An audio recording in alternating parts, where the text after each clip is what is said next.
Let's cross to Geelong now and catch up with Liberal Senator for Victoria, Sarah Henderson. Good to talk to you again, Sarah. I don't see. Hey, great to join you, Chris. Tell me firstly, on quotas, you for them or against them? Well, I'm up for a robust conversation on any number of measures, which may include quotas to increase the number of Liberal women in the parliament. But it's a very complex problem. And I have to say, Chris, I came into the parliament after running against 5 men in pre-selection and winning that pre-selection. We've also had some great leaps forward in the last federal election when we had almost equal numbers of men and women coming into the parliament. So it is a complex problem. I certainly want to see more Liberal women, but I think the big problem for us is we've only got 15% of seats where there are Liberal women in those seats, in safe seats, and that is a problem. We certainly need more Liberal women in safe seats. Yeah, I think safe seats is where it counts so often. With both major parties, to be frank, there's been a focus. Women have been able to get pre-selections to the seats that are very hard to win.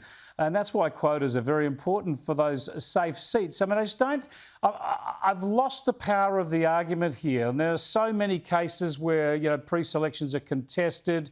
People will point to the successes like yourself.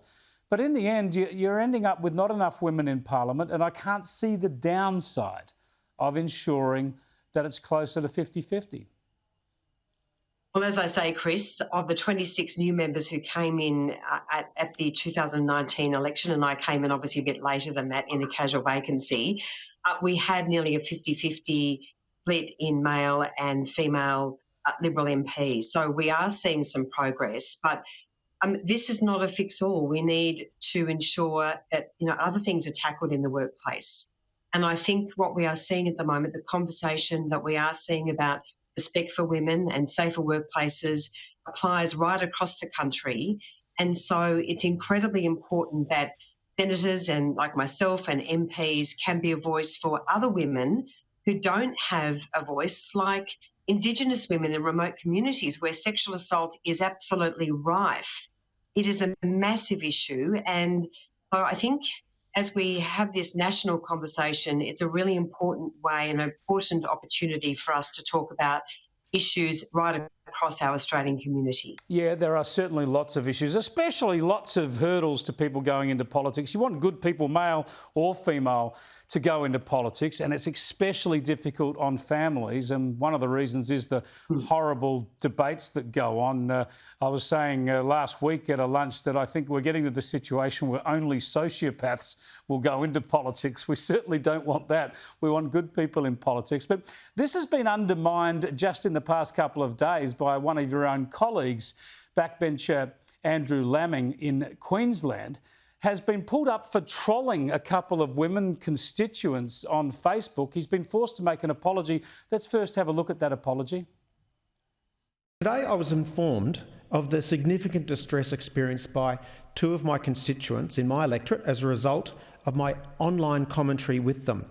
And they are both highly regarded individuals within our Redland community. I want to unreservedly apologise to both Ms Hewlett and Russo, and I express my regret and deep apologies for the hurt and the distress that communication may have caused. And today in this House, I want to retract those comments and issue a public unreserved apology.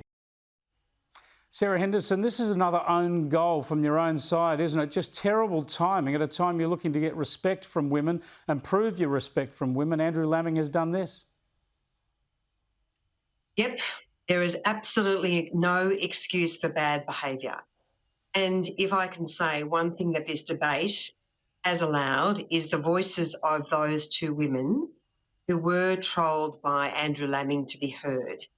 And I'm very, very disappointed in Andrew, and the Prime Minister obviously is furious. We're all disappointed because no matter what walk of life we are travelling, respect for women is fundamental. And I think that brings us to the broader question, Chris, about what are we going to do about this toxic sewer environment on social media, where I desperately think there needs to be online defamation law reform because it is out of control. And my mother, when she was a member of Parliament more than 20 years ago, she never had to endure this sort of abuse. And no matter whether you're talking about the two women in the Andrew Laming case, or members of parliament, or other women or other men, we are seeing these social media platforms are a law unto themselves. They are not accountable, and we need desperate and urgent law reform, as I raised in the Parliament last week. Yeah, you're pushing against an open door here. I think there should be law reform there. But also, if the politicians can't be civil on social media,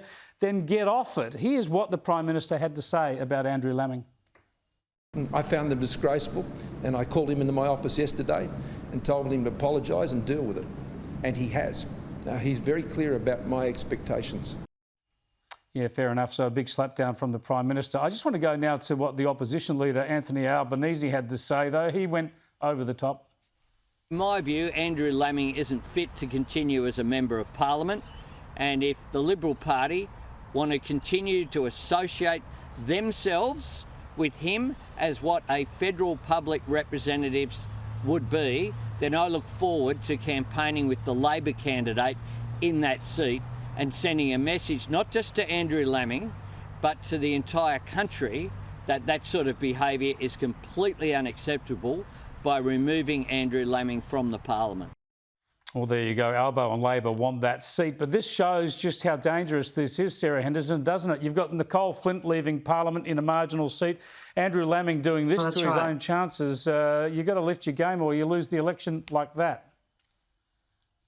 Well, I just have a look at what Nicole Flint endured. The abuse and the horrific attacks to which she was subjected to by her political opponents was absolutely unacceptable. But I will say this, Chris, I don't feel like having a political fight about this. Spot on. I'm really disappointed that Anthony Albanese actually felt it necessary to have a political fight. Frankly, we've got to put this beyond politics.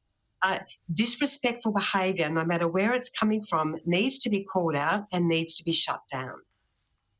So let's just focus on getting this behaviour right. I mean, I have spoken about the disgusting incident that was reported earlier in the week involving some Liberal staffers. I mean, frankly, I'm embarrassed and I am disgusted, and I'm not going to have a political fight. I just want to use this opportunity to make things better for women, to make things better for good men.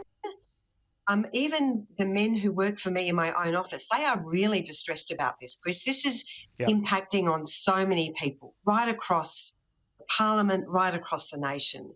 So let's use this as an opportunity to look at how we can make things better. I think the work that Kate Jenkins is doing is incredibly important. Her Respect at Work report is a wonderful piece of work.